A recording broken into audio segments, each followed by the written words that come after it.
Hello, good morning mga ka-abroad at sa lahat ng mga ex-abroader around the world, around the globe. Kumusta kayong lahat? Sana ay nasa mabuti kayong kalagayan at ligtas anumang uri ng karamdaman. Tara, kape muna tayo. Warm up muna tayo. Ngayong araw na to, pupunta tayo ng opisina. Mag-i-inquire tayo about visa cancellation, kung hanggang kailan pwedeng tumagal ang visa after na ma-terminate sa trabaho, kung kailan dapat mo nang ipa-cancel, kung ilang araw, kung ilang linggo, kung ilang buwan. Bibigyan natin ng kasagutan yung mga katanungan na yan. And after cancellation, kung anong mangyayari, kung ilang araw, kung ilang linggo, kung ilang buwan ang pwede mong ipag-stay sa isang lugar dito sa UAE na after na ma-cancel yung visa. So mamaya tatanong natin lahat 'yan. And bago pa man 'yan, kuwento ko sa inyo yung tungkol sa isang kababayan natin na ang pangalan ay Lovelyn. Si Lovelyn kahapon ay nadaanan ko sa may stoplight. Naka-ano siya, nakaupong paluhod do'n sa kanyang basket na plastic na may lamang mga pinamili, grocery, gulay. At papatawid ako nun ng stoplight at malayo pa nakita ko na siya na ganong posisyon, yung nakaluhod, tapos nakasubsob yung ulo dun sa dala-dala niyang bag na plastic. And bago pa ako nakalapit, may isa ng sa tingin ko Arab woman na lumapit sa kanya. And kita ko hinahawakan siya sa kaliwang kamay, sa braso, at tinutulungan siyang tumayo. Ako naman nung nasa tapat na, akala ko may iba pang tutulong pero wala na kasi busy sila sa pagtawid. Maraming tao nung mga oras na yun, busy yung tawiran pero wala ng ibang nagkusang tumulong. So ako bilang Pinoy dito sa ibang bansa, naramdaman ko na kailangan kong tumulong. So at saka nakita kong kababayan natin, although kahit hindi natin kababayan na ang nandun sa sitwasyon na yun, gagawin ko pa rin yung ginawa ko. Kinausap ko muna siya habang tina-try ko ring hawakan yung kanyang kanang braso at tinatanong ko siya kung kaya niyang tumayo. Sumagot naman siya na nahilo daw siya, and sabi ko kung kaya niyang tumayo, tumango naman siya. And inalalayan namin siyang tumayo habang binitbit ko yung kanyang dala-dalang mga grocery. And then humanap kami ng pinakamalapit na upuan dun sa may tapat ng stoplight sa isang side.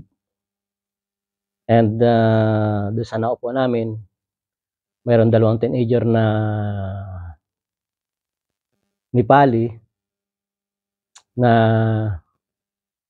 nag-offer naman ng tubig na tinanggap naman nung ating kababayan na nung panahong yun ay medyo nahihimasmasan na.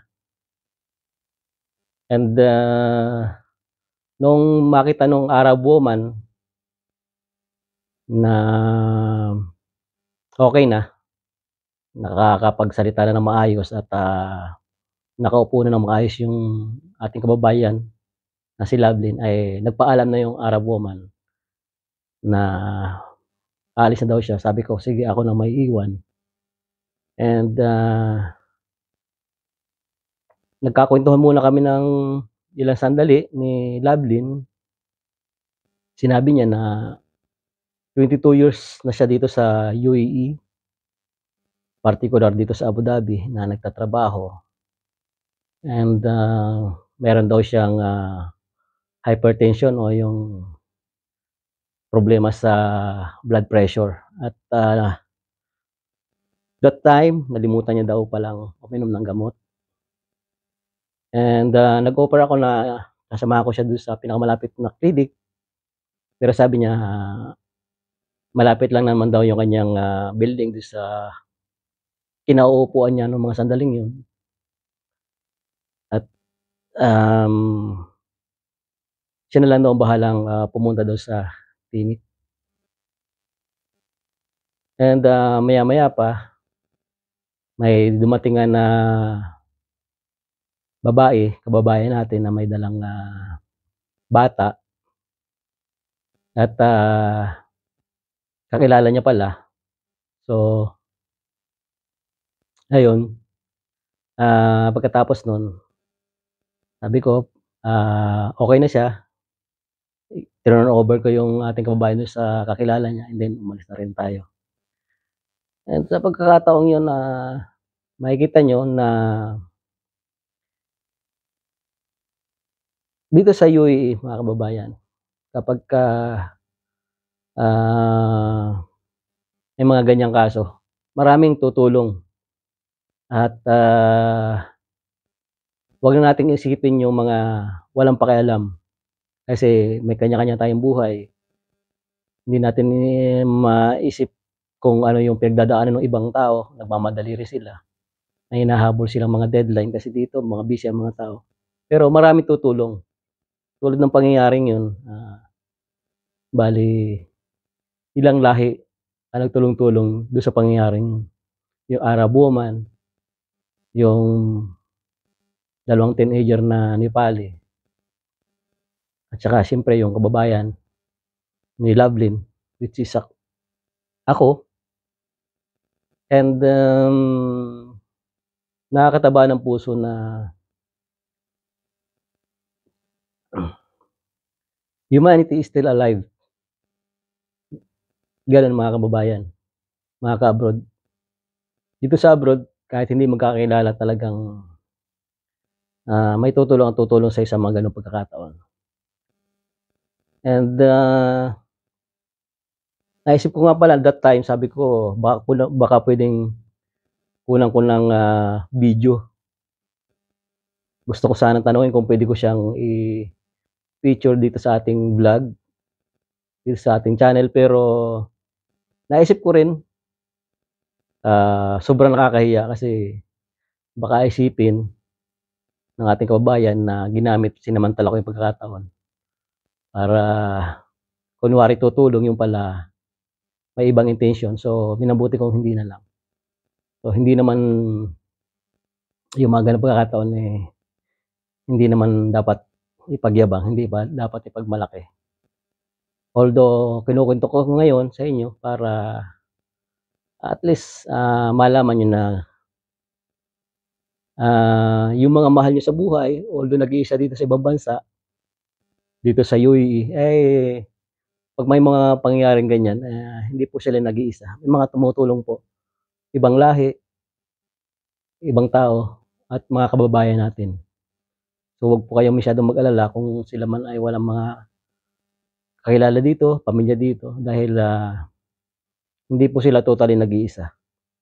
Marami po tayong mga ka-abroad, mga ka-ex-abroad na nandito, yung iba ay wala ng mga visa, nagkasariling sikap na, makabili ng sariling visa at,